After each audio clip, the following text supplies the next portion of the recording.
Welcome. Let's talk about it. The New York Times published the Jeffrey Epstein Donald Trump birthday book letter. And let's just talk about it. Okay, so the letter comes from Congress itself, the Oversight Committee. They subpoenaed the Jeffrey Epstein estate. It got turned over to them, and that's why we're looking at the whole book right now. And we'll just look at some notable parts. Everyone wants to look at the Donald Trump letter page, which he said it was fake. It's not his thing. I'm not going to read it because this is, the letter was reported on weeks ago, days ago. Who knows anymore? We all know what it says. Let's just talk about overall, I guess, in general, feelings about it. As I'm looking at it, I'm a little underwhelmed. I was expecting a little more. Maybe some color. I don't know. I was expecting more. My comments though, the lines for the ladies, the lady lumps, I have to say are a little small. Some people are speculating about it. I don't know. You can make your comment about that. It does look like it is what it is. Okay, it comes from the Jeffrey Epstein estate, which is actually very important because the defense right now from Trump's side is saying that this is fake, it's made up. Keep in mind, this comes from a subpoena from Jeffrey Epstein's estate, which are basically run by a bunch of lawyers, right? If this letter is fake, they're opening themselves up to huge lawsuits, right? And you already saw this when the Times first announced that they are, this letter exists. That Trump slapped them with a $10 billion lawsuit. So just imagine if these lawyers that are running the Jeffrey Epstein estate, right? Hey, give us everything you got. And they're like, yeah, we have the book, and and they'll just fake a letter. No, these are lawyers. They don't care about anything. They're soulless demons that only look after themselves. They would not open themselves up to this kind of legal, this legal trouble. That would not happen. So the fact that it comes from the Jeffrey Epstein estate is a huge thing, right? The other point is that this is a Democratic hoax. The letter's fake. Someone said that the letter was planted. And I'm just like, if you think about, okay, keep in mind, okay, I'm just some guy on the internet in my house, right? I'm not a lawyer. I'm not in government. I'm not a special spin doctor. I'm not a public relations person. I can already tell that it's all bad move. Okay, just if this was a hoax and this letter was planted to make Donald Trump look bad, think about how hard this is. This book has been in possession since Ghislaine's. I believe they said that the reason people know this book exists, it's a piece of evidence from Ghislaine Maxwell's trial back in the day, many moons ago. So to say that this letter was planted as a hoax will require you to have the foresight back in time before Donald Trump even became president to make this letter up. Keep in mind, when all this is going on, Donald Trump was not president. So for you to even plant this, you're like a political genius back in the day. to plant it far back enough and to sit on it so it could become valuable later. I mean, I guess you would have to be a time traveling genius. Okay. The other thing that's talked about a lot, there's a lot of people talking about that the signatures don't match. Okay. Let's talk about that. Okay, so there's this guy, Taylor Budowich. Okay, if you guys don't know who he is, he's the Deputy White House Chief of Staff. Okay, he's basically saying it's time to sue people because the signatures do not match. I don't know about him. I don't know about you. I know that my signature has warped over time, right? Keep in mind, this letter was written back in the early 2000s, right? And they're comparing it to Donald Trump's signature now, and gotta compare it to his signature from that time period. Good thing is that Donald Trump has lots of signatures out there from that time period, so we could take a look at it. Hot dang, people have already compiled a compilation of Donald Trump's signature from the early 2000s, late 90s time period. Okay, on the top left, you can see that's Donald Trump's signature from the birthday book, from the Epstein birthday book. On the right, top right, you can see that's from a 2001 letter to Rudy Giuliani. Okay, the other signatures below that are from the 1998, okay, to Rudy Giuliani, New York officials, more to how's Rudy doing? If you guys don't know, Rudy got into a car accident recently. Hope he's doing well. And so you can see signatures look pretty good. I mean, pretty good. I mean that it looks pretty similar to the Jeffrey Epstein book. So that right away negates people's defense, saying that it looks nothing like his signature now. Yes, people's signatures change. My signature has gotten sloppier, maybe more lazy, I guess, since I was younger. Who knows? What do you guys think about the letter? Me personally, I just thought that the whole handling, Donald Trump's whole handling of the Epstein situation was just sloppy. I mean, we wouldn't be talking about this at all if from the very beginning, at some point, Donald Trump just said, yeah, I knew Epstein, I hung out with him, and things just went sideways. He did his thing. I didn't know anything about that. I feel like we would have just let it go. But the fact that he said that, we talked about this. He basically said that he doesn't even know the guy. Like, who's Jeffrey Epstein? But it's the silliest thing, because there are more pictures with him and Epstein together than anybody else. It's crazy. There's so much footage.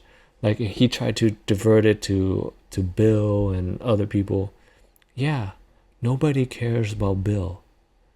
Bill Clinton goes down for this. In fact, Bill, if you're out there, I believe he's getting subpoenaed for this, right? Someone's trying to get him to go to court to talk about the Epstein stuff. Bill could be a martyr right now and just go and just say, yeah, I saw Donald Trump on the island with me, and we did this and that together. That would cause a whole frenzy. How old is Bill now? Bill's ancient. Okay, take one for the team. And then there's this bonus picture here. We don't know who drew this. It's from the Epstein birthday book. Just I don't even know where to begin or what to say about this. There's on the side here, you see there's Epstein giving a lollipop to some little girls, and then on the other side you got massages going on. Oof, I don't know. And of course, don't forget, Jeffrey Epstein's airplane is called the Lolita Express. That insane. I'll say this, okay? Whoever's handling the strategy or spin doctoring of this whole situation, I'm just some guy, okay? I'm not, again, as I said before, I'm not in government. I'm not a public relations person. I'm not a lawyer. But whoever's handling the defense needs to get it together. I mean, maybe you could hire me. Or whoever's watching this right now, because it seems pretty common sense to me. Whatever they're doing is just making it worse. The whole it's a hoax thing, that's not working, because the people that are on this, the people that care about this whole thing, they don't care of if it's Republicans or Democrats or whatever. They just want to see it all go down, right? Honestly, most of the people that care about this, it's not a party thing. It's literally take it all down for a lot of people, right? And so that's what I'm saying. Like, I think Trump was trying to pull Bill into this, and I was like, great, whatever. Who cares? No one has any loyalty to Bill. And then the whole defense about, oh, Biden could have done it before, but now the Democrats are caring about this now. Listen. The reason why Biden didn't do anything about it is because he's part of the establishment, right? He's there to protect people, right? Trump came in there as a kind of an anti-establishment. I'm going to reveal transparency, take them down, kind of drain the swamp kind of person. So people want to see the swamp drained, and they don't care who it is. So that's why that whole, like, it's a hoax thing. It doesn't make any sense, especially when you see the moves that are being made right now. It seems like the Democrats are really pushing, to get stuff revealed while the Republicans are blocking stuff. It doesn't look good, Marjorie Greene Taylor. Okay, I'll say this now. There's a good chance Marjorie Greene Taylor walks out of this whole situation in the best position. It feels to me that she is putting herself in place for presidential run. I'll say it now. J.D. Vance, on the other hand, he reminds me of, sorry, I had a phone call. He reminds me of Kamala, a lot of Kamala, actually. The way, well, this is maybe a topic that we could talk about later, who's next for president. Just make this quick point, and I want to move on to Mike Johnson real quick. JD is giving me Kamala vibes, where he is going to go down with the ship, right? A reason why Kamala flopped is because she didn't differentiate. She didn't move away from Biden's stuff. She basically said, I'm basically the status quo candidate, and people didn't like the status quo, right? JD is doubling down on everything Trump is doing, and it feels like but he's not Trump. That's the issue. And it feels like whatever it is, he's going to go down with the ship. So I'm just going to throw this out there.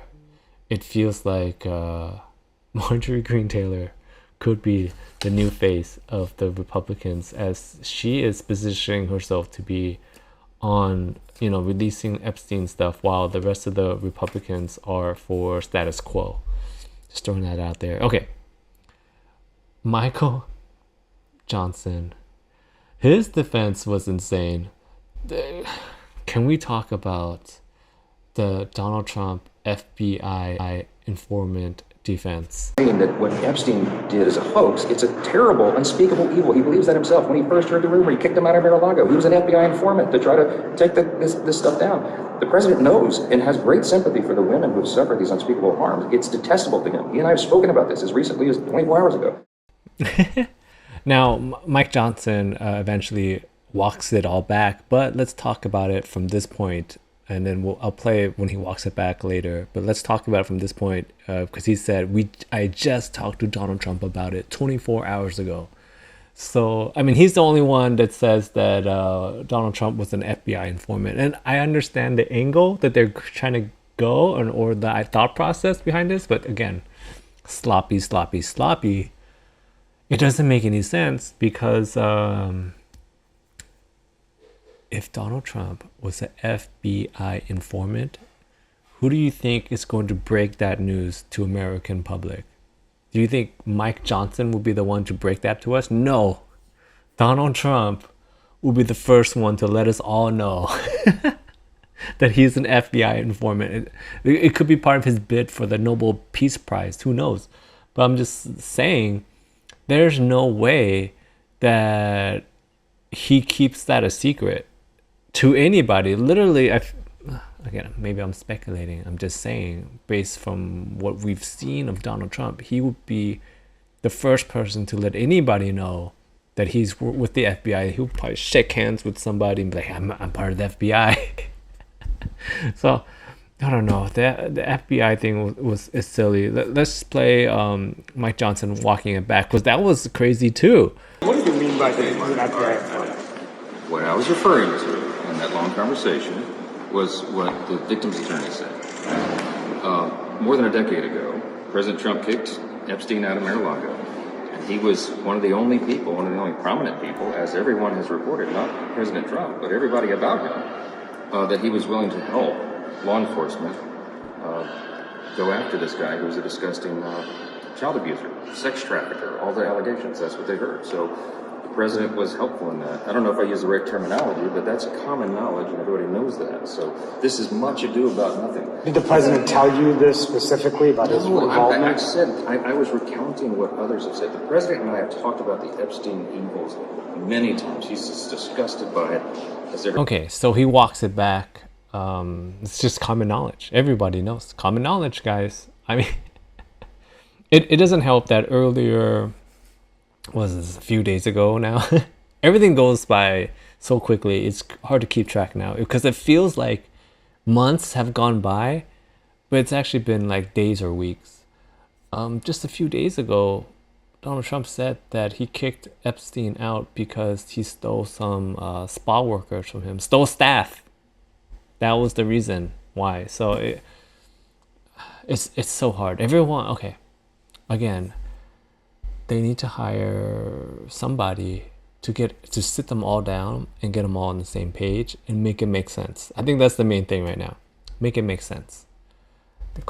Like this whole like throwing everything everywhere is so, I want to say like 90s political defense, where you just throw things out, and because nobody can fact check each other. Back in the day it was so hard. Now with the internet and social media, everything's fact checked. Literally, as I am posting this right now, I bet you there'll be someone in the comments that will sound like an expert on this, or expert on any video that's out there. There's an expert apparently on any subject. And there'll be some guy will be like, I'm an expert at this, and it'll be completely opposite from another expert. But anyways, this is so 90s. Like, we just throw stuff out and hopefully something sticks. And I mean, in a way, this reminds me of, if you guys remember during the campaign, Kamala was going around giving the same speech in every location that she went to. And this is old school politics, where you just rehearse one speech and then you just go around to different cities or wherever, and you just give the same speech over and over again. Because back then, in the old days, no one recorded every single one. And then, do you remember seeing the montage? There's a montage going around of her going to different like states and places, whatever, and literally word for word giving the same speech. And it played back so badly. I don't know why this reminds me of that. It could be completely unrelated, but somehow, to me, it makes it feel like they're just throwing everything out there. And this is the newest one. Because he said earlier, hey, I just talked to Donald Trump. And I just feel like they just let's throw out some allegedly, supposedlys. Maybe came up with this. This is a new angle. And the last thing that's going on today that we should talk about, it's the other big talking point, not unrelated to the Epstein stuff, or the job numbers, okay? A new warning sign on the economy. Just moments ago, the government delivered a major update on the labor market. It shows jobs growth is weaker, much weaker than previously reported. There were actually 911,000 fewer jobs created in the 12-month period through March of this year. So that makes it the largest preliminary revision on record. CNN business and politics correspondent Vanessa Yurkevich is in New York. I mean, Vanessa, as I just pointed out, this is huge, the largest revision on record. Walk us through what you're learning. Job numbers came out, and these are job numbers from Donald Trump's new number of people, right? Because if you remember, he fired the old people because he hated their numbers, and now these numbers are even worse than before, and we thought they were bad, and then they got revised to be even worse. And I'm just kind of curious to see what is the next move here, because you already did the firing. It's kind of hard to do another firing. That would be insane.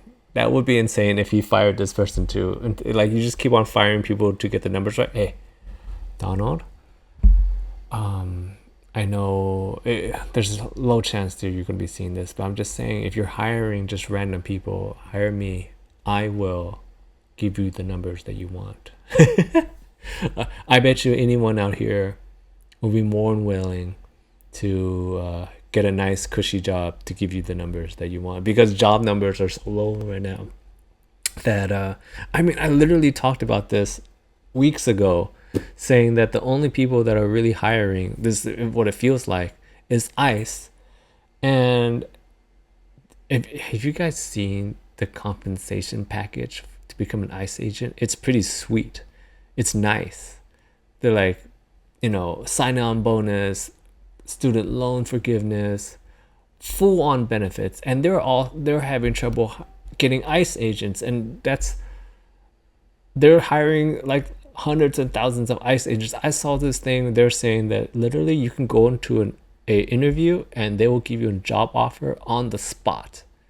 They're so desperate for more enforcement officers. It seems like that's who's hiring right now. I mean, we can all go to become ICE agents. And I mean, I talked about this. The job numbers are down because, okay, I guess we could talk about it real quick. Everyone's saying stock market is up, but job numbers are down.